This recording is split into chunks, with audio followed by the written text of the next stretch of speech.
उसके बाद मैं जब कार्यक्रम में गई तो ना ही मुझे वहाँ पे एक गिलास पानी तक मुझे नहीं पूछा गया, ना ही ढंग से मुझे एक बैठने की जो जगह होती है, जो साफ़ सुथरा जगह, ना ही मुझे एक अच्छा कमरा दिया गया। जिस जगह पे मैं बैठी थी वहाँ टेबल पे जूठा नाश्ता ग्लास पड़ा हुआ था, वो भी साफ़ नहीं किया गया। जी हाँ दोस्तों, जैसे कि आपने सुना यहाँ पे कि प्रियंका सिंह कह रही हैं, उनके साथ कल बिहार गोपालगंज में जो है स्टेज पर बदसलूकी किया गया। उनके साथ एक कलाकार के साथ बदतमीजी करना दोस्तों बहुत बड़ी बातें होती है। कहीं न कहीं पूरे भोजपुरी इंडस्ट्री के साथ ये बदतमीजी हुआ है। यहाँ पे बिहार सरकार से यही गुज़ारिश है कि बिहार सरकार इस पे एक्शन ले। ऐसा क्यों हुआ? कहीं न कहीं एक कलाकार और वो भी महिला कलाकार के साथ ऐसा बदतमीजी करना कहीं न कहीं पूरे भोजपुरी इंडस्ट्री का अपमान करना होता है दोस्तों।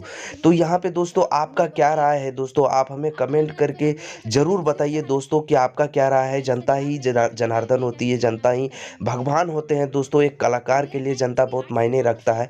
तो आप ही लोग सब कुछ हैं। तो दोस्तों आप अपना कमेंट करके ज़रूर बताइए कि क्या यहाँ पे बिहार सरकार को एक्शन लेना चाहिए? जो प्रियंका सिंह के साथ जो हुआ है, उस पे बिहार सरकार को क्या एक्शन लेना चाहिए? तो दोस्तों आप अपना कमेंट हमें ज़रूर करके भेजिए। आपके कमेंट का इंतज़ार रहेगा दोस्तों। फिर मैंने लास्ट में उन्होंने बोला कि ये गाना गा के आप कार्यक्रम बंद कीजिए, लास्ट सॉन्ग गाइए।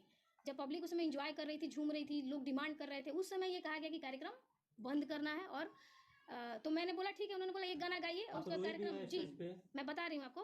उसके बाद एक गाना मैं मेरे वतन के लोगों, जो मैं बचपन से गोपालगंज जिले के सभी लोग जानते हैं कि उस गाने से मेरी शुरुआत है। मैंने सोचा कि मैं इस गाने से समापन करती हूँ, क्योंकि जो हमारे देश के जो सैनिक हैं जी, तो वो मैं इस ऐतिहासिक गाने को गाने के दौरान मेरा माइक छीन लिया गया। और माइक लिटरली छीन के, मैं कुछ बोलना चाहती थी, मुझे बोलने नहीं दिया गया, माइक छीन के मेरे साथ बदसलूकी की गई।